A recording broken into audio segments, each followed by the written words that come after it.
¿Alguna vez te has preguntado cómo la Biblia ha sido manipulada para justificar algunas de las peores atrocidades de la historia? Hoy vamos a sumergirnos en una de esas manipulaciones que ha causado un daño incalculable: la supuesta maldición sobre los africanos o los descendientes de Cam. Durante siglos, este pasaje del Génesis fue retorcido para justificar la esclavitud y el racismo contra los africanos. Pero como veremos, este es uno de los ejemplos más claros de cómo una interpretación errónea de las Escrituras puede pervivir y causar un sufrimiento terrible. Acompáñame en este viaje a través de la historia, la teología y las consecuencias actuales de lo que yo llamo la maldición inventada. Vamos al origen. La historia aparece en Génesis 9, 20 al 27.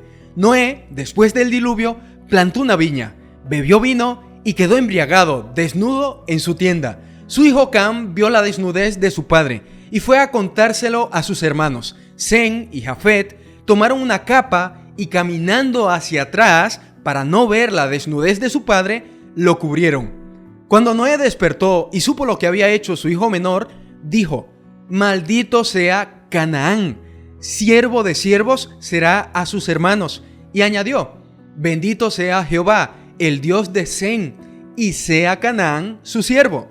Engrandezca Dios a Jafet, y habite en sus tiendas de Sem, y sea Canaán su siervo». Es fundamental notar varios detalles cruciales aquí. Primero, Noé no maldijo a Cam, sino a Canaán, uno de los hijos de Cam, nieto de Noé. En segundo lugar, la maldición no menciona absolutamente nada sobre el color de piel. Por último, la maldición específicamente habla de servidumbre a sus hermanos, no de esclavitud generalizada. Desde el principio, la interpretación correcta de este pasaje era que la maldición afectaba específicamente a los cananeos, que más tarde serían conquistados por los semitas, los israelitas descendientes de Sem. La distorsión de este pasaje tiene una historia larga y triste. Ya en la Edad Media comenzó a aparecer interpretaciones que vinculaban la maldición de Cam con la piel oscura, pero fue durante el siglo XVI al XIX, con el auge del comercio de esclavos, cuando esta interpretación se convirtió en una herramienta ideológica poderosa. Los escritores y teólogos de la época colonial desarrollaron diferentes interpretaciones. Una de ellas es la maldición dual. Esta interpretación afirmaba que tanto la negritud como la esclavitud eran consecuencias directas de la maldición de Cam o Canaán. Esta fue la versión más perniciosa, utilizada directamente para justificar el tráfico de esclavos. Otra interpretación es la maldición diversificada. Algunos teólogos, como Diego de Yepes, sugirieron que la maldición se manifestó de manera diferente. Canaán y sus descendientes fueron condenados a la esclavitud y al exterminio, mientras que los otros hijos de Cam, Cus, Misraim y Put, recibieron el castigo del oscurecimiento de la piel, pero no estaban destinados a la esclavitud. Lo interesante es que muchos de los escritores españoles de la época colonial, aunque reproducían estas ideas sobre el color de piel, no necesariamente justificaban la esclavitud con ellas. Sin embargo, en el ámbito anglosajón, esta interpretación fue mucho más utilizada para legitimar directamente la esclavitud. Un dato crucial que desenmascara esta malinterpretación es que los cananeos no eran africanos negros. Los cananeos habitaban en lo que hoy conocemos como Palestina, Líbano e Israel. Eran un pueblo semítico, no muy diferente esencialmente de los propios israelitas. Los descendientes de Cus, otro hijo de Cam, se tornaron principalmente en lo que hoy es Etiopía y Sudán.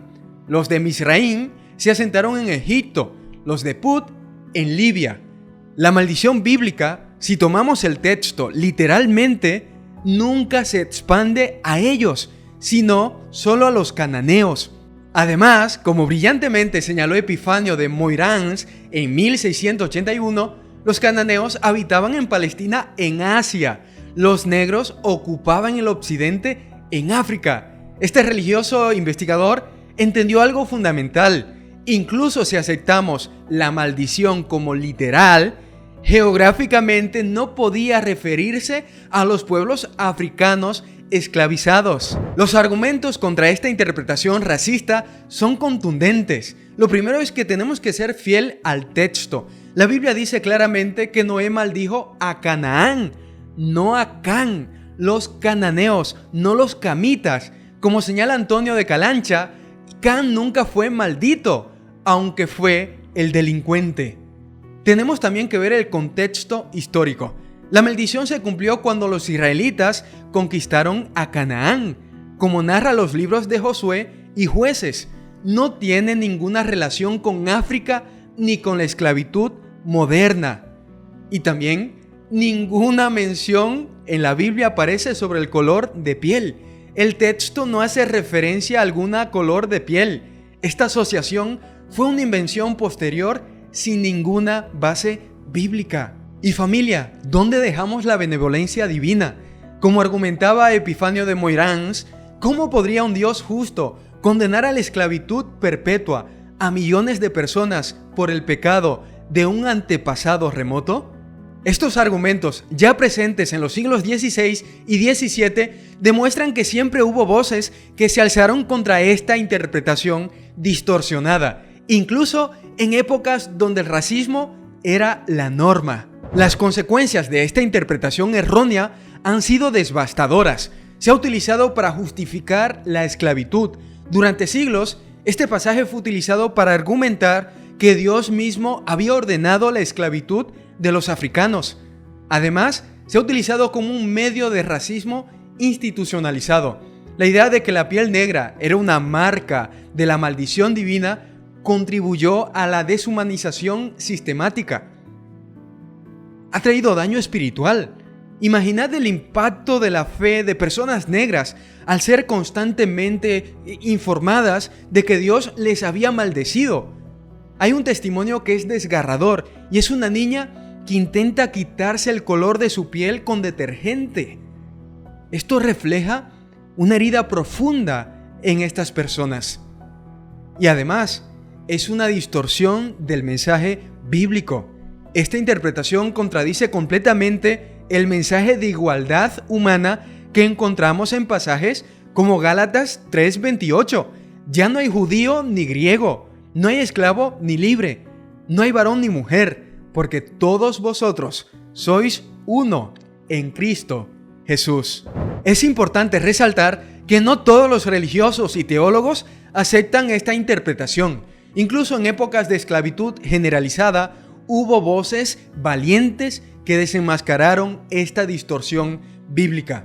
Bartolomé de las Casas, en su apología, explicó correctamente que la maldición se refería exclusivamente a la conquista del territorio cananeo por los israelitas.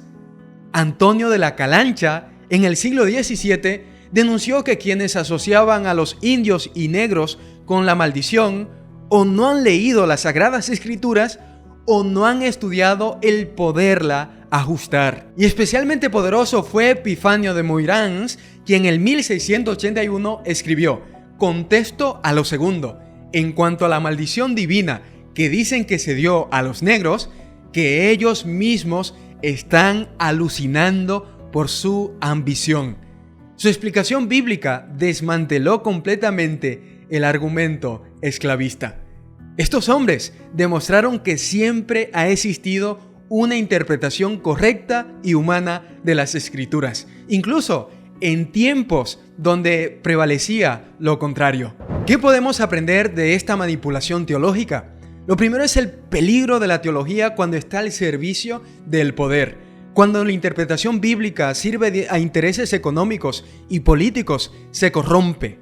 La esclavitud era inmensamente lucrativa y se buscó una justificación divina para mantenerla.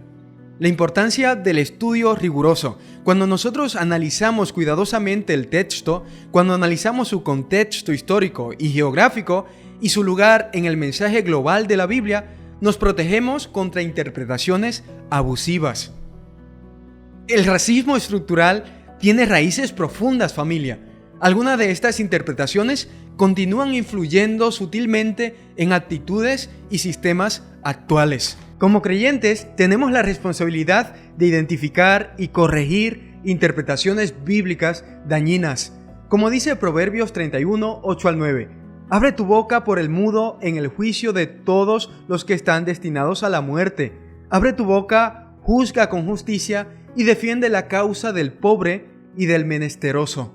La historia de la maldición de Can nos muestra cómo un texto bíblico puede ser malinterpretado y causar un daño incalculable, pero también nos muestra que siempre han existido voces que han defendido la verdad y la dignidad humana. ¿Qué interpretaciones bíblicas actuales podrían estar siendo distorsionadas para justificar injusticias? ¿Qué responsabilidad tenemos como estudiosos de la Biblia frente a estas distorsiones? Este es un llamado a leer las Escrituras con honestidad, humildad y un compromiso inquebrantable con la justicia. Como decía el profeta Miqueas, ¿y qué pide Jehová de ti? Solamente hacer justicia, amar la misericordia y humillarte ante tu Dios.